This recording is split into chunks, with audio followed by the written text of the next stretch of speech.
Төрийн ордон Улаанбаатар хот.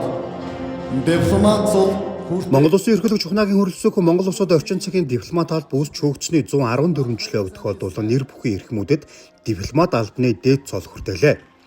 Гадаад харилцааны салбарт өрөвтэй идэвх санаачлагтай ажиллаж гадаад дуудлагын зорилтуудыг хэрэгжүүлэхэд оруулсан хувь нэмрийг нь үнэлж, онц бөгөөд бүрэн эрхэд элчин сайд цолыг гадаад харилцааны сайд Батмөнхийн Баццэг, Ахмад дипломатч, Бадам доржийн Батгшиг, Ахмад дипломатч, Даш доржийн Баярхуу, Ахмад дипломатч, Лувсан доржийн Мундагбаатар. Онц бөгөөд бүрэн эрхэд элчин цолыг Монгол улсаас бүгд найрамдах Казахстан улсад суугаа онц бөгөөд бүрэн эрхэд элчин сайд доржийн Баярхуу, Монгол улсаас Арабын бүгд найрамдах Египт улсад суугаа онц бөгөөд бүрэн эрхэд элчин сайд Инх Төвчний Булган, Монгол улсаас бүгд найрамдах Киргиз улсад суугаа онц бөгөөд бүрэн эрхэд элчин сайд Содномын Ган Уяг, Монгол улсаас Австрали холбооны улсад суугаа онц бөгөөд бүрэн эрхэд элчин сайд Дамдын сүрэнгийн Даваасүр нарт хүртээлээ.